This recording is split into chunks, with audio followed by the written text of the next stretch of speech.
चलिए, hello friends, नमस्कार। Ranker maker में आप लोगों का स्वागत है। हम लोग बात कर रहे हैं एनसीईआरटी की, और क्लास एनसीईआरटी आपका 6 से लेकर आपका 12 तक जो कराना है, जिसमें हम लोगों ने 6 to 8 हो गई है, ऑल सब्जेक्ट इसमें कवर हो गए। और ये अब चल रहा है आपका 9 and 10th क्लास का, जिसमें हम पॉलिटी की बात कर रहे हैं या राजनीतिक विज्ञान की बात करते हैं। ठीक है, तो आप लोग चैनल को लाइक कर लें, सब्सक्राइब करें, क्योंकि आपको पूरा एनसीईआरटी निचोड़ और सारी चीज़ें एनसीईआरटी यूपीएससी से रिलेटेड सब कुछ मिलने वाला है। यूपीएससी आपका और स्टेट पीसीएस, ये दोनों के लिए कंपलसरी है। ठीक है, तो चैनल को लाइक कर लीजिए आप लोग, और सब्सक्राइब करें, अपने दोस्तों में शेयर कर दें जिसको भी यूपीएससी की प्रिपरेशन करें। देखो, आप लोग जानते हैं कहीं भी कोचिंग में जाओगे 2-2.5 लाख रुपए देते हैं, और उसके बाद फिर कहा जाता है कि एनसीईआरटी पढ़ के आओ। मतलब वो तो एक बार पढ़ना ही है, चाहे आप कोचिंग में जाओ या सेल्फ स्टडीज़ करिए, आपको एनसीईआरटी पढ़ना है। तो इस वजह से यहाँ पर आपको एनसीईआरटी सारी मिल रही है, वो भी बिल्कुल फ्री में। ठीक है, जुड़े रहें मेरे साथ, रैंकर मेकर के साथ। चलिए हम लोग स्टार्ट करें। ये लेसन 6 है, हमारा लेसन 6 है, क्लास 10th की ये एनसीईआरटी है। तो हम राजनीतिक दल की बात करेंगे, मतलब पॉलिटिकल ग्रुप, तो क्या कैसे इनको मान्यता मिलती है, कैसे ग्रुप बनते हैं, तो कौन मान्यता देता है, सारी चीज़ों को पढ़ेंगे। थोड़ा इंट्रो देख लेते हैं। परिचय में क्या है, लोकतंत्र की अपनी इस यात्रा में हमने कई राजनीतिक दलों की चर्चा की। कक्षा 9 में हमने देखा था कि लोकतांत्रिक शासन व्यवस्था को बनाने के लिए संविधान रचने, चुनावी राजनीति और सरकार के गठन संचालन में राजनीतिक दलों की भूमिका सबकी होती है। तो इस पाठ्य पुस्तक में हमने राजनीतिक दलों की सत्ता के बंटवारे के बारे में भी देखा था, और बंटवारे के वाहक और लोकतांत्रिक राजनीति में सामाजिक समूह की तरफ से जो मोल तोल करने वाले माध्यम के रूप में भी चर्चा की। तो इस यात्रा को समाप्त करने से पहले आइए राजनीतिक दलों की प्रकृति और कामकाज के बारे में भी समझ लेते हैं। ये जो दल होते हैं, इनकी प्रकृति कैसी होती है, कामकाज क्या करते हैं, खासकर अपने देश के राजनीतिक दलों के बारे में तो पढ़ ही लें। हमें दलों की ज़रूरत क्यों है, लोकतंत्र के लिए कितने दलों का होना बेहतर है। तो इस संदर्भ में हम मौजूदा समय के राष्ट्रीय और क्षेत्रीय राजनीतिक दलों का परिचय देंगे, और साथ ही यह देखने का प्रयास करेंगे कि राजनीतिक दलों के साथ क्या खामियां जुड़ी हैं और उन्हें दूर करने के लिए क्या किया जा सकता है। ओके, चलिए लेसन 6 अध्याय। चलिए, राजनीतिक दलों की ज़रूरत क्यों। तो दलों की ज़रूरत, इसमें देखो एक लिखा है, तो आप मुझसे सहमत है कि दल पक्षपाती होते हैं। पहले रीडिंग कर लेते हैं, फिर क्वेश्चन करते हैं इनसे। तो राजनीतिक दलों की ज़रूरत क्यों। किसी भी लोकतांत्रिक व्यवस्था की संस्थाओं में राजनीतिक दल अलग से दिखाई देते हैं। अधिकतर आम नागरिकों के लिए लोकतंत्र का मतलब राजनीतिक दल ही है। अगर आप देश के दूर दराज के ग्रामीण इलाकों में जाएं और हम पढ़े लिखे लोगों से बात करें, तो संभव है कि आपको ऐसे लोग मिलें जिन्हें संविधान के बारे में या तो सरकार के स्वरूप के बारे में कुछ भी मालूम ना हो। बहरहाल राजनीतिक दलों के बारे में उन्हें ज़रूर कुछ ना कुछ मालूम होगा, ये तो बिल्कुल सही बात है। भैया, संविधान के बारे में पता ना हो, लेकिन ये पता होगा बीजेपी किसकी है, सपा किसकी, कांग्रेस किसकी है ना, बीएसपी की है। तो लेकिन पार्टियों के बारे में हर कोई कुछ ना जानता है। तो इसका मतलब यह नहीं कि पार्टियां बहुत लोकप्रिय हैं। अधिकतर लोग आमतौर पर दलों के बारे में खराब राय रखते हैं, इस वजह से उसको याद करते हैं। तो अपनी लोकतांत्रिक व्यवस्था और राजनीतिक जीवन की हर बुराई के लिए भी दलों को जिम्मेदार मानते हैं। उन्हें लगता है कि दल ही है, ये पार्टी ने ये किया वो किया। सामाजिक और राजनीतिक विभाजनों के लिए भी दलों को भी ही दोषी माना जाता है। तो ऐसे में यह सवाल स्वाभाविक रूप से उठता है, क्या हमें सचमुच राजनीतिक दलों की ज़रूरत है। करीब 100 साल पहले दुनिया के बस कुछ ही देशों में, और वही भी गिनती के राजनीतिक दल थे। आज गिनती के ही देश ऐसे हैं जहां राजनीतिक दल नहीं है। मतलब कुछ ऐसे देश बचे हैं जहाँ पे राजनीतिक दल ही नहीं है। तो दुनिया भर के लोकतांत्रिक देशों में राजनीतिक दल इतने सर्वव्यापी क्यों हो गए। आइए सबसे पहले इस सवाल का जवाब दें कि राजनीतिक दल क्या है और वे क्या करते हैं। उनकी ज़रूरतों पर चर्चा भी इसके बाद होगी। तो ये क्वेश्चन आप देख लेते हैं, क्या लिखा था। एक थॉट था कि तो आप मुझसे सहमत हैं कि दल पक्षपाती होते हैं, भेदभाव और फूट डालते हैं। दल लोगों को बांटने के अलावा और कुछ नहीं करते हैं, यही उनका असली काम है। ये तो नेगेटिव पॉइंट हम लोग देख लेंगे, बट हम पॉजिटिव को भी देखेंगे। राजनीतिक दल का अर्थ की बात करते हैं। अर्थ क्या होता है। राजनीतिक दल को लोगों को एक ऐसे संगठित समूह के रूप में समझा जा सकता है जो चुनाव लड़ने और सरकार में राजनीतिक सत्ता हासिल करने के उद्देश्य से काम करता है। समाज के सामूहिक हित को ध्यान में रखकर यह समूह कुछ नीतियां और कार्यक्रम तय करता है। सामूहिक हित एक विवादास्पद विचार है। कैसा है, विवादास्पद। इसे लेकर सबकी राय अलग अलग भी होती है। तो हमने देखा, देखो यहाँ पे आपको कमल का फूल खिला हुआ दिख रहा है, और यहाँ पे आपको कुछ और दिख रही है, पंजा भी दिख रहा है। ठीक है, तो चुनाव आयोग ने चुनाव के समय दीवार लेखन पर रोक लगा दी। अधिकांश दलों का कहना है कि यह चुनाव प्रचार का सबसे सस्ता तरीका था। ये किसी की भी गांव में गए दीवार को पोत दिया। चुनाव के समय दीवारों का नज़ारा देखने लायक होता था। यहाँ तमिलनाडु से दीवार लेखन के कुछ उदाहरण दिए गए। यहाँ पे देख रहे हो, ये नेताजी इतने आड़े वक्त में हमारे सारे नेता कहाँ चले गए भैया। सब लोग सोच रहे हैं कोई दुर्घटना या कुछ भी हुई चीज़ें तो नेता लोग कहाँ गए। तो हम लोग अपनी लाइन कंटिन्यू करते हैं कि अलग अलग होती हैं। क्या अलग अलग होती थी? तो ये था आपका लाइन के विच इसे लेकर सबकी राय अलग अलग होती हैं। ठीक है, तो इसी आधार पर दल लोगों को यह समझाने का प्रयास करते हैं कि उनकी नीतियाँ औरों से बेहतर है। वे लोगों का समर्थन पाकर चुनाव जीतने के बाद उन नीतियों को लागू करने का प्रयास करते हैं। तो इस प्रकार दल किसी समाज के बुनियादी राजनीतिक विभाजन को भी दर्शाते हैं। पार्टी समाज के किसी एक हिस्से से संबंधित होती है, इसलिए उसका नज़रिया समाज के उस वर्ग समुदाय विशेष की तरफ झुका होता है। आप समझ रहे होंगे ये चीज़ें। किसी दल की पहचान उसकी नीतियाँ और उसके सामाजिक आधार से तय होती है। तो राजनीतिक दल के 3 प्रमुख हिस्से होते हैं। इसमें क्या होगा? पहले तो नेता होना चाहिए, सक्रिय सदस्य होना चाहिए और अनुयायी या समर्थक भी होने चाहिए। तो राजनीतिक दल के कार्य की बात करते हैं। कार्य क्या है? राजनीतिक दल क्या करते हैं? दल क्या करते हैं? मूलतः ये राजनीतिक दल राजनीतिक पदों को भरते हैं और राजनीतिक सत्ता का इस्तेमाल करते हैं। दल इस काम को कई तरह से करते हैं। कई तरह में हम लोग देखते हैं। क्या पहला है कि इनका ये दल चुनाव लड़ते हैं। अधिकांश लोकतांत्रिक देशों में चुनाव राजनीतिक दलों द्वारा खड़ा किए गए उम्मीदवारों के बीच लड़ा हो जाता है। राजनीतिक दल उम्मीदवारों का चुनाव कई तरीकों से करते हैं।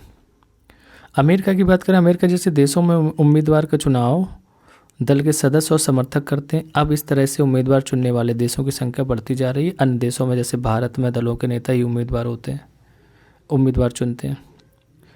दूसरा कि दल अलग अलग नीतियों और कार्यक्रम का मतदाताओं के सामने रखते हैं और मतदाता अपनी पसंद की नीतियाँ और कार्यक्रम चुनते हैं। भाई किसी मैनिफेस्टो किसी पार्टी का कुछ और था, उनका कुछ और था, उस हिसाब से जिसको जो पसंद लगे उस हिसाब से वोट देते हैं।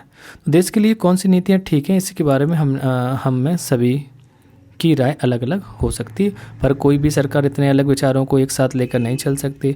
लोकतंत्र में समान या मिलते जुलते विचारों को एक साथ लाना होता है ताकि सरकार की नीतियों को एक दिशा दी जा सके।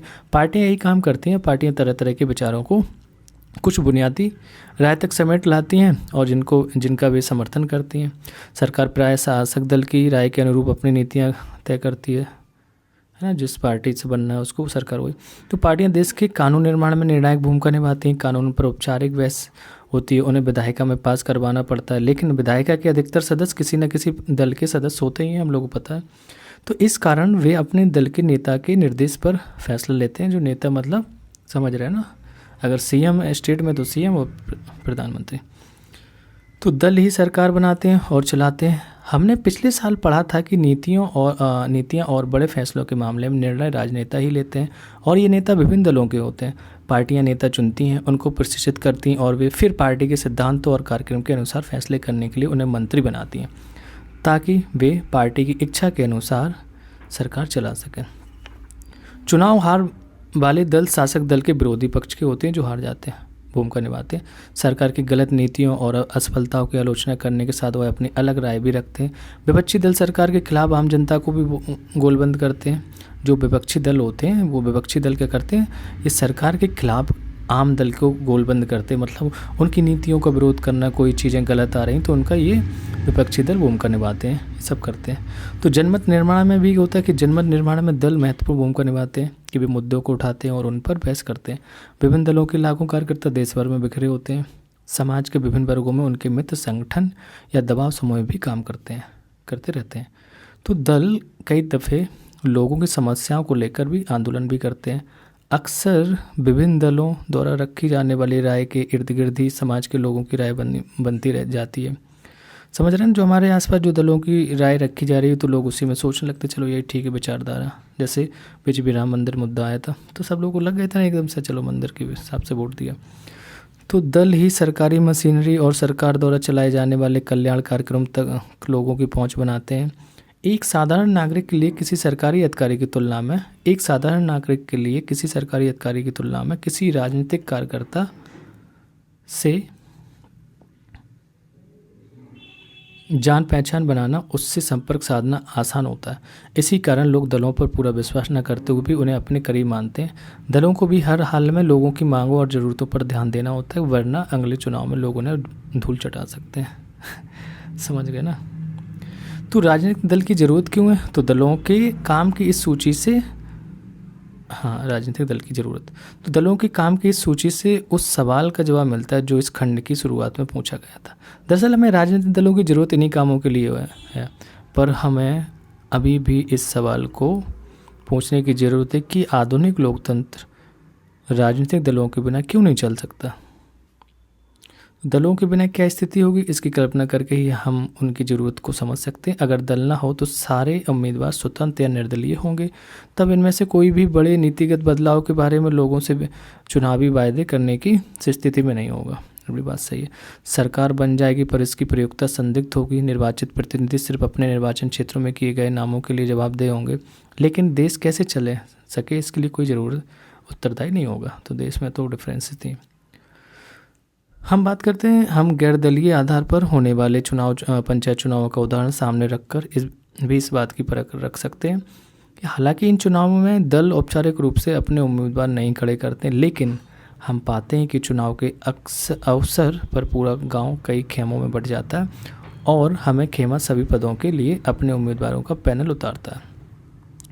तो राजनीतिक दल भी ठीक यही काम करते हैं। यही कारण है कि हमें दुनिया के लगभग सभी देशों में राजनीतिक दल नज़र आते हैं, चाहे वह देश बड़ा हो या छोटा हो, नया हो या पुराना, या विकसित हो या विकासशील, तो हर जगह आपको राजनीतिक दल दिखाई देते हैं। तो राजनीतिक दलों का जो उदय है प्रतिनिधित्व पर आधारित होता है, लोकतांत्रिक व्यवस्था के उभार के साथ जुड़ा है। हम पढ़ चुके हैं कि बड़े समाजों के लिए प्रतिनिधित्व आधारित लोकतंत्र की ज़रूरत होती है। जब समाज बड़े और जटिल हो जाते हैं तब उन्हें विभिन्न मुद्दों पर अलग अलग विचारों को समेटने और सरकार की नज़र में लाने के लिए किसी माध्यम या एजेंसी की ज़रूरत होती है, और विभिन्न जगहों से आए प्रतिनिधियों को साथ करने की ज़रूरत होती है ताकि एक जिम्मेदार सरकार का गठन हो सके। उन्हें सरकार का समर्थन करने या उस पर अंकुश रखने, नीतियां बनवाने और नीतियों का समर्थन अथवा विरोध करने के लिए उपकरणों की ज़रूरत होती है। तो प्रत्येक प्रतिनिधि सरकार की ऐसी जो भी ज़रूरतें होती हैं, राजनीतिक दल उनको पूरा करते हैं। इस तरह हम कह सकते हैं कि राजनीतिक दल लोकतंत्र की एक अनिवार्य शर्त है। समझ में आ गया? अब क्लियर हो गई सारी चीज़ें।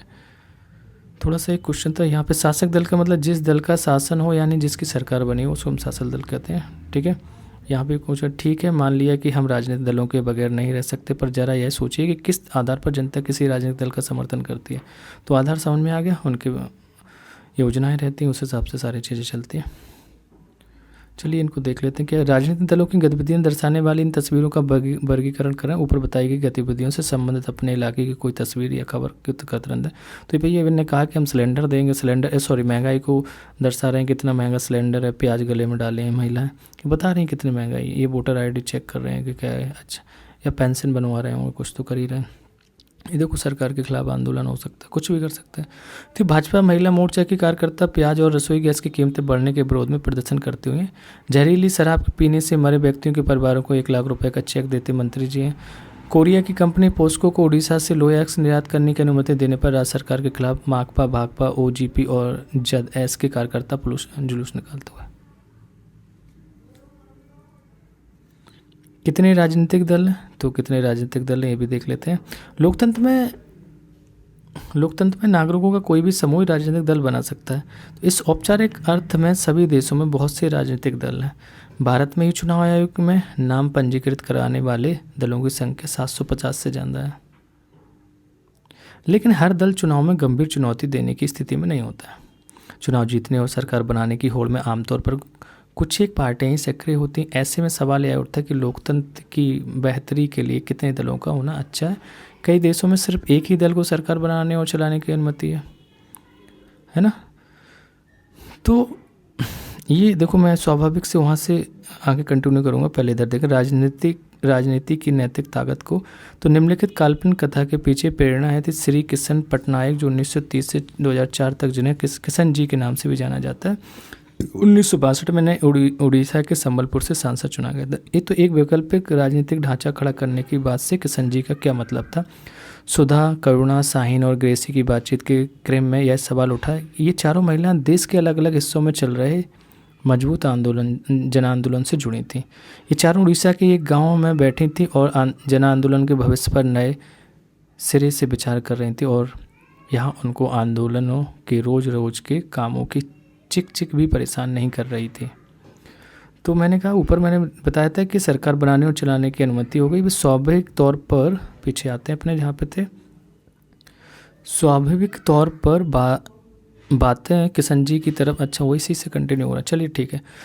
तो किशन जी की तरफ मुड़ी हैं, जिन्हें देश भर के आंदोलनकारी जमानते हैं अपना मित्र और राजनीतिक दार्शनिक और राजनीतिक मार्गदर्शक मानती थी। तो किशन जी का तर्क था कि जन आंदोलन के लोग चुनावी राजनीति में सीधी हिस्सेदारी करें।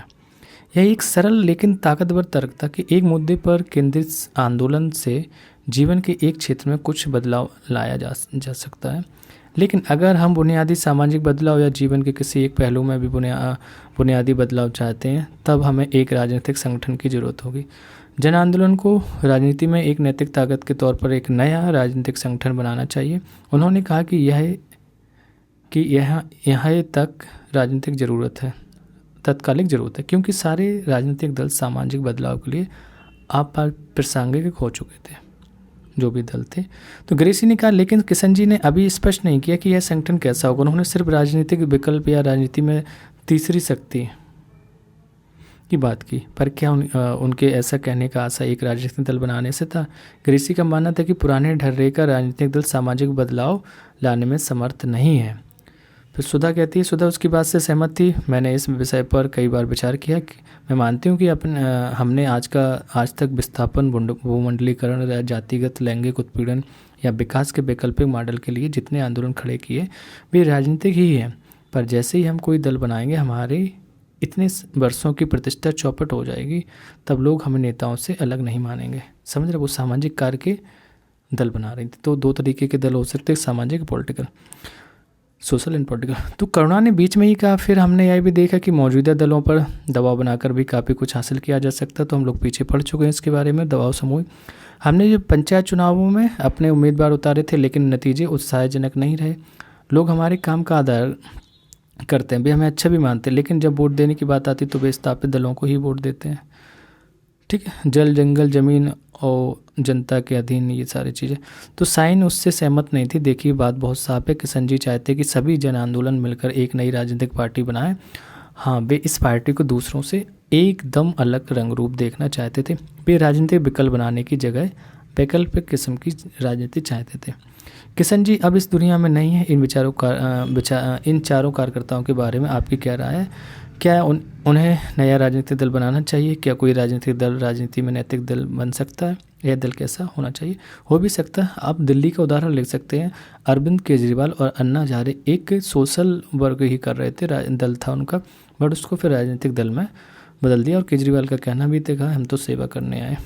तो महिला समस्या, ये इलाहाबाद देख लो, इलाहाबाद ही का है, महिला समस्या था। जल, जंगल, ज़मीन हो जनता के अधीन, अच्छी लाइन लिखी। तो इस कारण इन्हें एक दलीय शासन व्यवस्था कहा जाता है। कक्षा 9 में हमने देखा कि चीन में सिर्फ कम्युनिस्ट पार्टी को शासन करने की अनुमति है। तो हम लोग पीछे जाएंगे। अगर पार्टियां, छोटे छोटे दल नहीं होंगे तो क्या होगा? एक पार्टी जैसे चीन में है, तो हम इसको लोकतंत्र कैसे साबित करेंगे? हालांकि कानून रूप से वहाँ भी लोगों को राजनीतिक दल बनाने की आज़ादी है, पर वहाँ की चुनाव प्रणाली सत्ता के लिए स्वतंत्र प्रतिद्वंद्विता की अनुमति नहीं देती है। ध्यान दे रहे क्या? स्वतंत्र प्रतिद्वंद्विता की अनुमति नहीं देती है। किसके लिए? सत्ता के लिए। इसलिए लोगों को नया राजनीतिक दल बनाने का कोई लाभ नहीं दिखता है, और इसलिए कोई नया दल नहीं बन पाता। हम एक दलीय व्यवस्था को अच्छा विकल्प नहीं मान सकते, क्योंकि यह लोकतांत्रिक विकल्प नहीं है। किसी भी लोकतांत्रिक व्यवस्था में कम से कम दो लोग का राजनीतिक सत्ता के लिए चुनाव में प्रतिद्वंद्विता करने की अनुमति तो होनी ही चाहिए। भैया वैसे क्या हो गई, लो हम मैदान में उतरे, हम जीत गए, सामने से कोई नहीं आया लड़ने, तो जीत ही जाओगे ना। तो कम से कम 2 लोग तो। साथ ही उन्हें सत्ता में आ सकने या का पर्याप्त भी अवसर भी रहना चाहिए। कुछ देशों में सत्ता आमतौर पर 2 मुख्य दलों के बीच की ही बदलती रहती है। वह अनेक दूसरी पार्टियां हो सकती हैं, वे भी चुनाव लड़कर कुछ सीटें जीत सकती हैं, पर सिर्फ 2 ही दल बहुमत पाने और सरकार बनाने के प्रबल दावेदार होते हैं। अमेरिका में, ब्रिटेन में ऐसी 2 दलीय व्यवस्था है। जब अनेक दल सत्ता के लिए होड़ में हो और 2 दलों से ज़्यादा के लिए अपने दम पर या दूसरों के गठबंधन करके सत्ता में आने का ठीक ठीक अवसर हो, तो उसे बहुदलीय व्यवस्था कहते हैं। समझ गए, जब ढेर सारी पार्टियां तो बहुदलीय बोलते हैं। भारत में ऐसी बहुदलीय व्यवस्था है। इस व्यवस्था में कई दल गठबंधन बनाकर भी सरकार बनाते हैं, तो आप समझ ही रहे होंगे। इसी बार बीजेपी की तो गठबंधन सरकार है। जब किसी बहुदलीय व्यवस्था में अनेक पार्टियां चुनाव लड़ने और सत्ता में आने के लिए आपस में हाथ मिलाती हैं, तो इसे गठबंधन या मोर्चा कहा जाता है। जैसे 2004 के संसदीय चुनाव में भारत ऐसे 3 प्रमुख गठबंधन, राष्ट्रीय जनतांत्रिक गठबंधन, संयुक्त प्रगतिशील गठबंधन और वाम मोर्चा से मिलकर बनी थी। तो अक्सर बहुदलीय व्यवस्था बहुत घालमेल वाली लगती है और देश को राजनीतिक अस्थिरता की तरफ ले जाती है, पर इसके साथ ही इस प्रणाली में विभिन्न हितों और विचारों को राजनीतिक प्रतिनिधित्व मिल सकता है। तो इनमें से कौन सी प्रणाली बेहतर है, अक्सर पूछे जाने वाले इस सवाल का संभवतः सबसे अच्छा जवाब यही होगा कि यह कोई बहुत अच्छा सवाल नहीं है ना। दलीय व्यवस्था का चुनाव करना किसी मुल्क के हाथ में नहीं है। यह एक लंबे दौर के कामकाज के बाद खुद विकसित होती है और इसमें समाज की प्रकृति, इसकी राजनीतिक विभाजन, राजनीति का इतिहास और इसकी चुनाव प्रणाली, सभी चीज़ें अपनी भूमिका निभाती हैं। तो इसे बहुत जल्दी बदला नहीं जा सकता। हर देश अपनी विशेष परिस्थितियों के अनुरूप दलीय व्यवस्था विकसित करता है। जैसे अगर भारत में बहुदलीय व्यवस्था है, तो कैसी भारत में बहुदलीय व्यवस्था है, तो इसका कारण यह है कि 2-3 पार्टियां इतने बड़े मुल्क की सारी सामाजिक और भौगोलिक विविधताओं को समेट पाने में अक्षम है। तो हर मुल्क और हर स्थिति में कोई एक ही आदर्श प्रणाली चले, यह संभव भी नहीं है। कुछ लिखा था, हाँ, ये नेता गठबंधन जैसी चीज़ को कैसे बना संभाल लेते हैं। मुझे तो सारी पार्टियों के नाम तक याद नहीं है। ये कह रही ठीक है भैया, नेताजी सब कर लेंगे। तो आइए दलीय व्यवस्था के बारे में हमने जो जाना उसे भारत के विभिन्न राज्यों पर लागू करें। यहाँ राज्य स्तर पर मौजूद तीन तरह की दलीय व्यवस्था दी गई है। क्या आप इस श्रेणियों के लिए कम से कम 2 राज्यों के नाम बताएंगे? 2 दलीय व्यवस्था हो सकती तो हम यूपी का ही ले लेंगे। 2 दल कैसे हैं इस यहाँ पे? आपकी बीएसपी भी है, सपा भी है, कांग्रेस तो है ही। 2 गठबंधन वाली बहुदलीय व्यवस्था, तो 2 गठबंधन वाले इस टाइम पे जैसे यहीं पे दोनों मिल गई थी, बीजेपी और ये कांग्रेस और सपा चुनाव में, है ना। तो गठबंधन सरकार वो ने, और केंद्र में सरकार बनी है गठबंधन वाली, तो आपको पता ही है बीजेपी है और नीतीश की पार्टी है और यहाँ पे नायडू की। बहुदलीय व्यवस्था भी हो सकती है। तो राजनीतिक दलों में जन भागीदारी का क्या असर होता है देखते हैं। अक्सर कहा जाता है कि राजनीतिक दल संकट से गुजर रहे हैं क्योंकि जनता उन्हें सम्मान की नज़र से नहीं देखती है। उपलब्ध प्रमाण बताते हैं कि यह बात आंशिक रूप से ही सही है। बड़े नमूनों पर आधारित और कई दशकों तक चले सर्वेक्षण के तथ्य बताते हैं कि दक्षिण एशिया की जनता राजनीतिक दलों पर बहुत भरोसा नहीं करती है। जो लोग दलों पर एकदम बहुत भरोसा नहीं के पक्ष में बोले, उनका अनुपात कुछ भरोसा या पूरा भरोसा बताने वालों से काफ़ी ज़्यादा है। मतलब आप लोग वोटिंग करा रहे हैं कि भरोसा किसको है, उनने की नहीं है, उनने का थोड़ा है, उनने की बिल्कुल नहीं है। तो 3 उनने किसी ने कहा है तो ऐसे बांट दिया। यही बात ज़्यादातर लोकतंत्र पर लागू होती है। पूरी दुनिया में राजनीतिक दल ही एक ऐसी संस्था है जिस पर लोग सबसे कम भरोसा करते हैं। बहरहाल राजनीतिक दलों के कामकाज में लोगों की भागीदारी का स्तर काफ़ी ऊँचा है।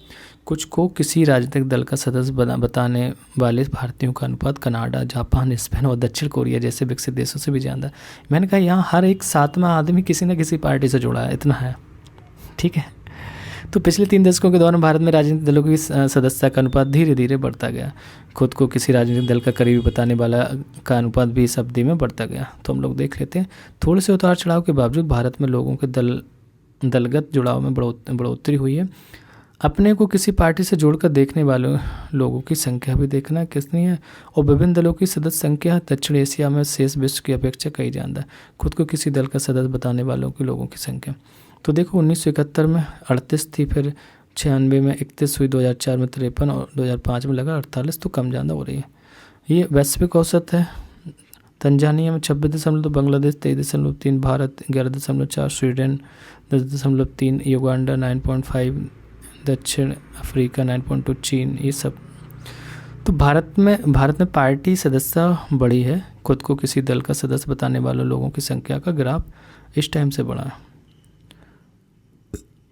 तो नीचे जो सबसे कम लोग जुड़े रहते हैं, Zimbabwe, Canada, Mexico, Argentina, Japan, दक्षिण कोरिया, स्पेन, ये लोग कम पार्टी जुड़े।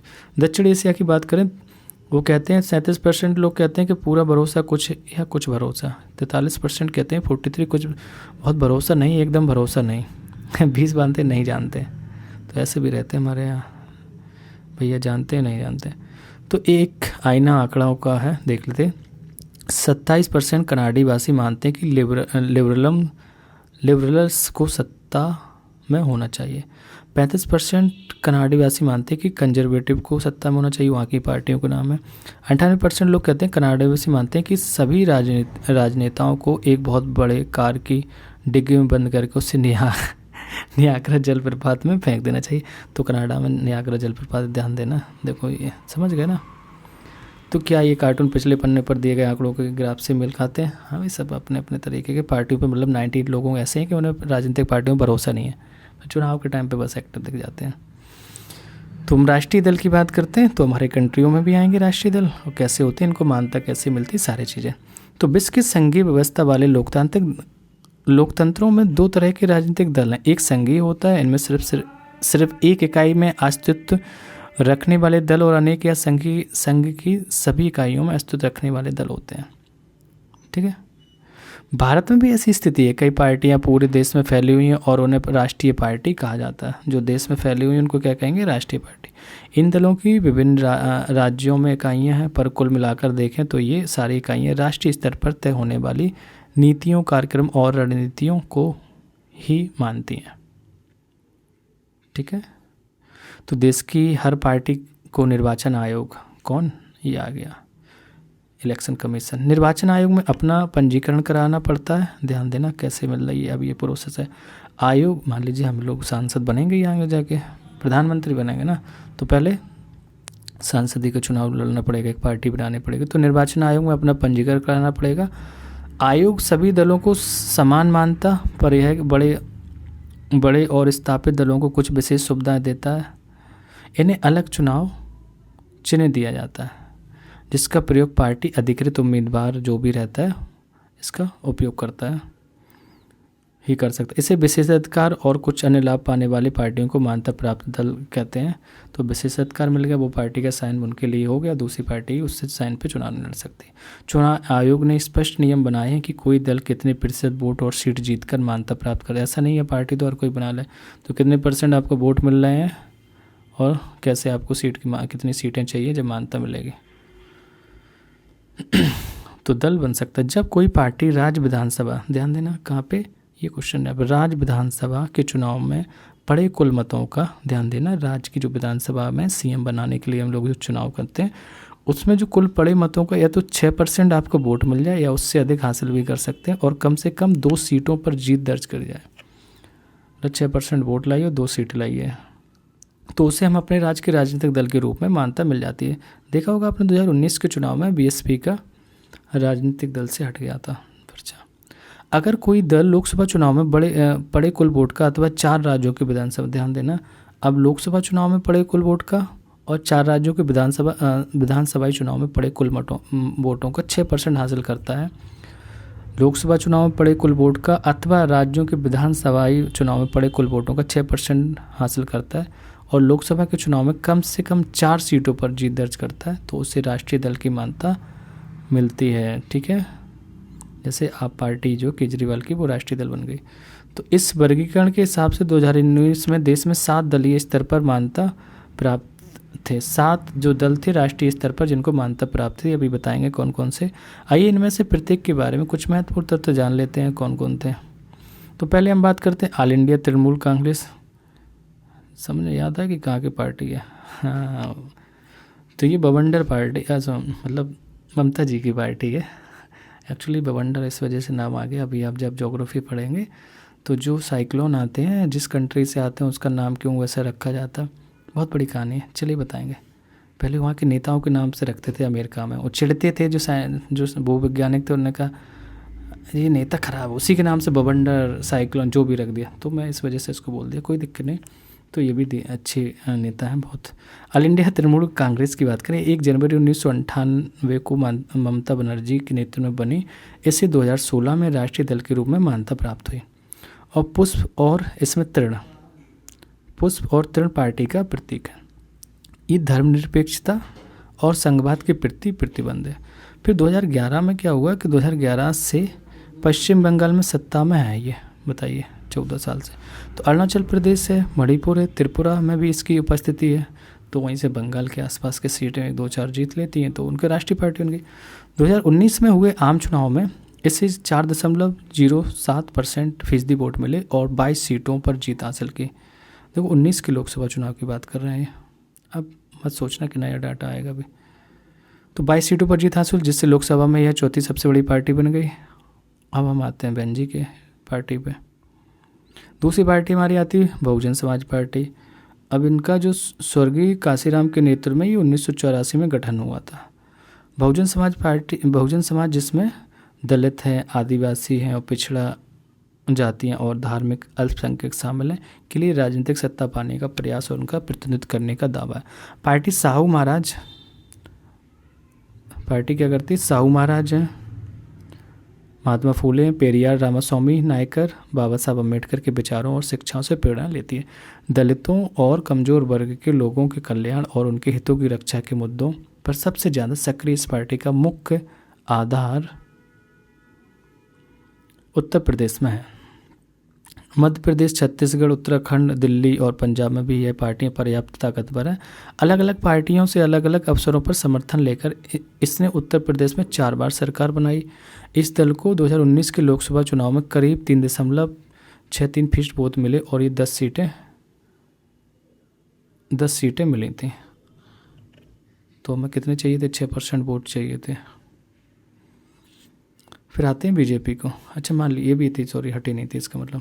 तो भारतीय जनता पार्टी, पुराने भारतीय जनसंघ को, जिसे हम श्यामा प्रसाद मुखर्जी ने 1951 में 1951 में गठित किया था, पुनर्जीवित करके 1980 में यह पार्टी बनी और भारत की प्राचीन संस्कृति, मूलतः दीनदयाल उपाध्याय के विचार, समग्र मानवतावाद एवं अंत्योदय, तो योजना भी इनकी अंत्योदय से प्रेरणा लेकर मजबूत और आधुनिक भारत बनाने का लक्ष्य। भारतीय राष्ट्रवाद और राजनीति की इसकी अवधारणा में सांस्कृतिक राष्ट्रवाद, जिसको हम हिंदुत्व बोल सकते हैं, एक प्रमुख तत्व है। पार्टी जम्मू और कश्मीर को क्षेत्रीय और राजनीतिक स्तर पर विशेष दर्जा देने के खिलाफ है। तो अभी देखा आप लोगों ने, हटा दिया गया है ना। यह देश में रहने वाले सभी धर्म के लोगों के लिए समान नागरिक संस्था बनाने और धर्मांतरण पर रोक लगाने के पक्ष में 1990 के दशक में इसके समर्थन का आधार काफ़ी व्यापक हुआ। पहले देश के उत्तरी और पश्चिमी तथा शहरी इलाकों तक सिमटी रहने वाली इस पार्टी ने इस दशक में दक्षिण पूर्वोत्तर देश के ग्रामीण इलाकों में अपना आधार बढ़ाया। राष्ट्रीय जनतांत्रिक गठबंधन के नेता की हैसियत से यह पार्टी 1998 में सत्ता में आई। गठबंधन के कई क्षेत्रीय दल शामिल थे इसमें। 2019 में हुए लोकसभा चुनाव में 303 सीट जीतकर सबसे बड़े दल के रूप में उभरी। अभी केंद्र में शासन करने वाली जो राष्ट्रीय जनतांत्रिक गठबंधन का नेतृत्व यही दल कर रहा है, जिसको हम बीजेपी कहते हैं। तो नेक्स्ट पे आते हैं हम, 5वें नंबर की पार्टी आई थिंक है कम्युनिस्ट पार्टी ऑफ इंडिया, जिसके CPI, क्या बोलेंगे, CPI 1925 में गठित। ये मार्क्सवाद, लेनिनवाद, धर्मनिरपेक्षता और लोकतंत्र में आस्था और अलगाववादी और सांप्रदायिक ताकतों की विरोधी थी। यह पार्टी संसदीय लोकतंत्र को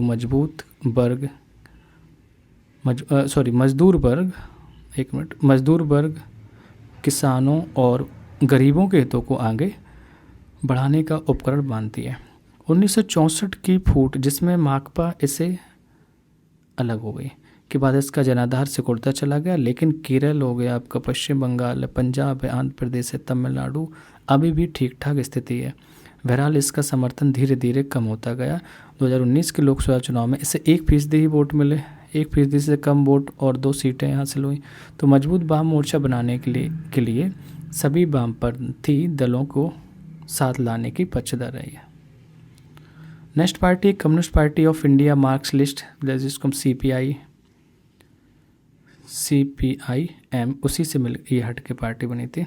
तो मार्क्सवाद लेनिनवाद में आस्था 1964 में स्थापित मार्क्सवाद लेनिनवाद में आस्था, समाजवाद, धर्मनिरपेक्षता, लोकतंत्र की समर्थक तथा साम्राज्यवाद और सांप्रदायिकता की विरोधी थी। तो यह पार्टी भारत में सामाजिक आर्थिक न्याय का लक्ष्य साधने में लोकतांत्रिक चुनावों को सहायक और उपयोगी मानती है। पश्चिम बंगाल हो गया, केरल हो गया, त्रिपुरा में बहुत मजबूत आधार, गरीबों है ना, कारखाना मजदूरों और खेतिहर मजदूरों और बुद्धिजीवियों के बीच अच्छी पकड़ है। यह पार्टी देश में पूंजी और सामानों की मुक्त आवाजाही की अनुमति देने वाली नई आर्थिक नीतियों की आलोचक है। पश्चिम बंगाल की बात करें, पश्चिम बंगाल में लगातार 34 वर्षों से शासन में रही है। 2019 के चुनाव में से करीब 1.75% वोट और लोकसभा में 3 सीटें हासिल हुई। 19 के चुनाव में बहुत बदलाव हुए थे 2019 के। अब बात करते हैं इंडियन नेशनल कांग्रेस।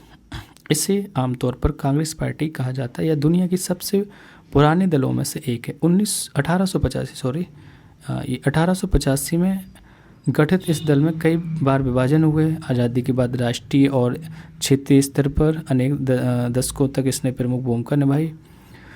जवाहरलाल नेहरू की अगुवाई में इस दल ने भारत को एक आधुनिक धर्मनिरपेक्ष लोकतांत्रिक गणराज्य बनाने का प्रयास किया।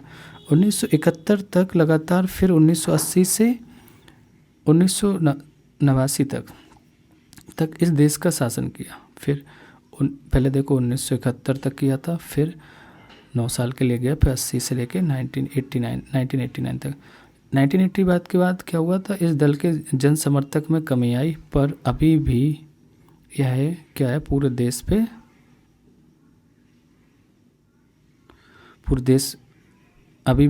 देश और समाज के सभी वर्गों में अपना आधार बनाए हुए है। अपनी वैचारिक रुझान में मध्यवर्ग मार्गी या वामपंथी या दक्षिणपंथी इस दल में धर्मनिरपेक्षता और कमजोर वर्गों तथा अल्पसंख्यक समूहों के हितों को अपना मुख्य एजेंडा बनाया है। यह दल नई आर्थिक नीतियों का समर्थक है, पर इस बात को लेकर भी सचेत हैं कि इन नीतियों का गरीब और कमजोर वर्गों पर बुरा असर न पड़े। 2004 से 2014 तक संयुक्त प्रगतिशील गठबंधन सरकार का नेतृत्व 2014 से 19 के लोकसभा चुनाव में यह पार्टी पराजित हुई। 2019 के लोकसभा चुनाव में इसे 19.5% वोट तथा 52 सीटें मिली थी, हम बोल सकते हैं।